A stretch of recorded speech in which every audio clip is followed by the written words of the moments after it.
Assalamualaikum warahmatullahi wabarakatuh. Alhamdulillah, wassalatu wassalamu ala rasulillah wa ala alihi wa sahbihi ajma'in, amma ba'd. Ikhwatal Islam, semoga Allah SWT menjaga saya dan juga antum semuanya dimanapun antum berada.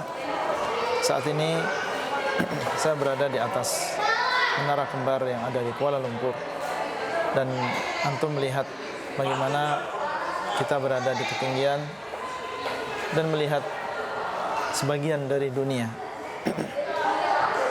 yang merupakan ciptaan Allah Azza wa Jalla.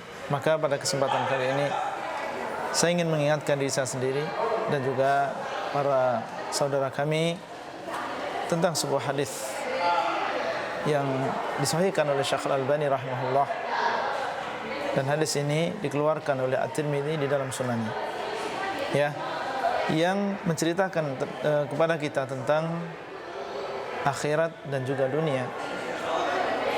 Bagaimana orang yang di dunianya, ya, keinginan dia adalah keselamatan di akhirat dan menjadikan waktunya, usianya, ya, dijadikan ladang untuk mencari keselamatan akhirat. Dan sebagian orang yang menganggap dunia ini adalah segalanya, sehingga dia mencurahkan waktunya seluruhnya untuk dunianya. Yang saya maksud adalah hadis Anas bin Malik radhiyallahu anhu, di mana Rasulullah sallallahu alaihi wasallam mengatakan, "Man kanatil akhiratu hammahu, ja'ala Allahu ghinahu fi qalbihi, wa jama'a lahu syamlahu, wa atathu dunya wa hiya raghimah. Wa man kanatid dunya hammahu, ja'ala Allahu faqrahu baina 'ainayhi, wa farraqa 'alaihi syamlahu, wa ja'ala faqrahu baina 'ainayhi wa farraqa 'alaihi syamlahu, wa lam ya'tihi minad dunya illa ma qaddara lahu." Yang artinya dari Anas bin Malik bahwasanya Rasulullah SAW bersabda, barang siapa yang akhirat adalah ham dia, keinginan dia yang utama, maka Allah SWT akan menjadikan kekayaan itu di dalam hatinya dan akan mengumpulkan seluruh perkaranya, dan akan datang dunia kepadanya, sedangkan dia dipaksa dan mau tidak mau dia harus datang ke orang tersebut. Dan sebaliknya, barang siapa yang dunia ini adalah keinginan besarnya, maka akan dijadikan kefakiran di depan kedua matanya, dan akan dirusak atau dicerai berikan urusannya, dan tidaklah akan datang kepadanya dunia kecuali yang sudah ditakdirkan. Ikhwatal Islam, di dalam hadis ini Rasulullah SAW menyebutkan dua golongan manusia. Golongan yang pertama adalah orang yang menjadikan akhirat sebagai tujuan hidupnya. Keselamatan akhirat adalah tujuan hidupnya.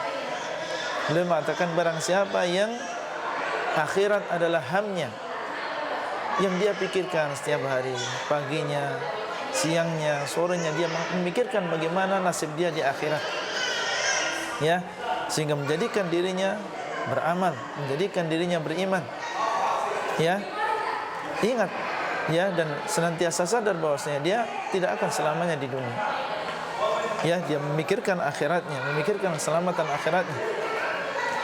Orang yang demikian, kata beliau sallallahu alaihi wasallam, maka Allah akan menjadikan kekayaan dirinya ada di dalam hatinya, dijadikan dia orang yang kaya, ya, dijadikan dia orang yang qanaah, cukup atau merasa cukup dengan apa yang Allah berikan, ya, dijadikan kekayaan di dalam hatinya, bukan di dalam hartanya, bukan di dalam kekuasaannya, tapi dijadikan dia adalah orang yang kaya hati, orang yang qanaah, tenang kehidupannya, ya, dia tidak tamak dengan dunianya.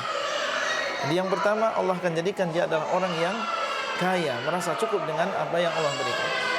Ya, kemudian dijadikan, ya, Allah akan mengumpulkan baginya urusannya, dijadikan urusannya, ya, baik urusan dunianya, dia menjadi teratur, ya, dan sesuai dengan apa yang dia inginkan, ya, keluarganya bisa terurus, ya, bisnisnya, ya, bisa dia kendalikan, urusannya menjadi mudah bagi dirinya, ya, urusan kantornya, urusan pribadinya, urusan umumnya dimudahkan oleh Allah SWT. Allah akan mengumpulkan urusannya, ya.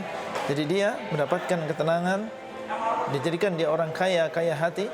Kemudian yang kedua, keutamanya adalah dijadikan dia, ya, urusannya semuanya mudah dan teratur, ya.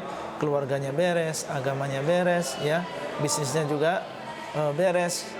Kemudian beliau sallallahu alaihi wasallam mengatakan, dan akan datang kepadanya dunia sedangkan dia raghimah, yaitu mau tidak mau akan mendatangi dirinya, ya. Dia memikirkan akhiratnya, dan dunia insyaallah tidak akan ketinggalan karena semuanya sudah ditakdirkan oleh Allah Subhanahu wa taala. Ya, dan orang yang seperti ini tentunya adalah orang yang beruntung, ya. Dia memikirkan akhirat, ya, takut dengan pertemuan dengan Allah Subhanahu wa taala, sehingga menjadikan dia beriman, menjadikan dia beramal, dan dunia insyaallah enggak akan ketinggalan.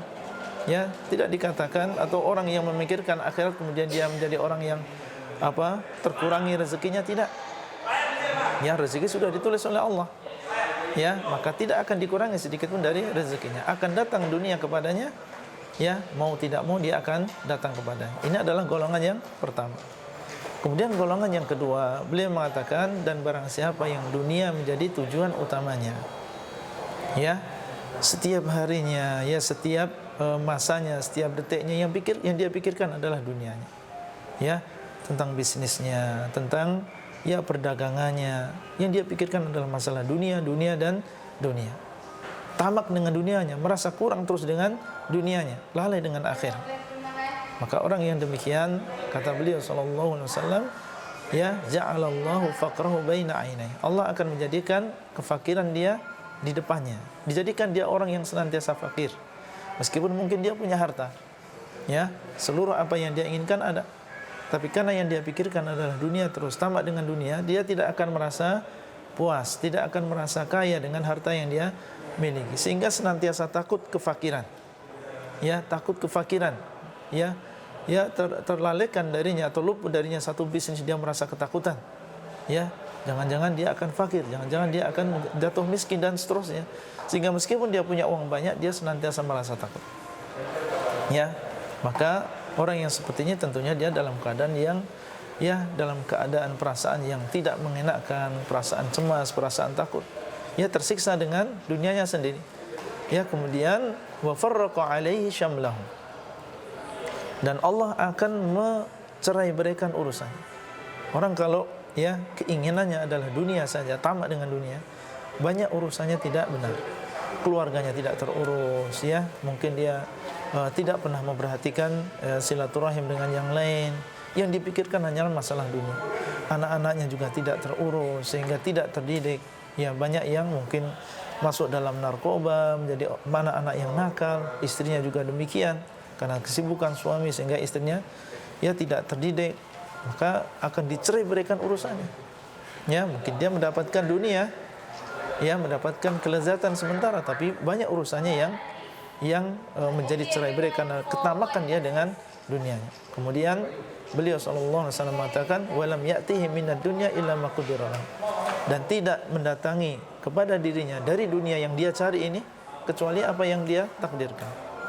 Jadi meskipun dia sudah berusaha, ya, dengan mengerahkan seluruh upayanya dan tamak, ya, dan memiliki semangat yang kuat, ya, di dalam dirinya untuk mendapatkan dunia, maka tidak mungkin dia bisa mendapatkan dunia lebih dari apa yang sudah ditakdirkan oleh Allah. Jadi dia sudah capek, ya, dengan dunianya, dan dia tidak akan mendapatkan lebih dari apa yang ditakdirkan oleh Allah. Dan di akhirat orang yang demikian juga tidak mendapatkan apa-apa, karena dia sudah habiskan usianya untuk dunianya. Akhirat dia tidak pikirkan, ya. Maka tentunya ini sudah dia tidak mendapatkan dunia kecuali yang sudah ditakdirkan, Kemudian yang kedua, dia akan rugi di akhirat karena terlalu lalai dengan dunia. Ikhwatal Islam, mungkin ya kita harapkan, ya kita berharap semoga hadis ini mengingatkan kita bahwasanya dunia ini hanya sementara. Ya, antum lihat gedung yang bertingkat, ya kemudian harta yang melimpah, ya, dan kesibukan manusia dengan dunianya, ini jangan sampai kita termasuk golongan mereka. Jadikanlah akhirat ini sebagai tujuan utama kita, maka insya Allah kita akan mendapatkan kebahagiaan di akhirat dan dunia tidak akan ketinggalan. Ya, kita tidak akan mungkin mati kecuali seluruh rezeki yang sudah Allah tulis itu akan sampai kepada diri kita. Mungkin itu yang bisa kita sampaikan pada kesempatan kali ini, dan sampai bertemu kembali pada kesempatan yang akan datang. Wassallallahu ala nabiyyina Muhammad wa ala alihi wa sahbihi ajma'in. Assalamualaikum warahmatullahi wabarakatuh.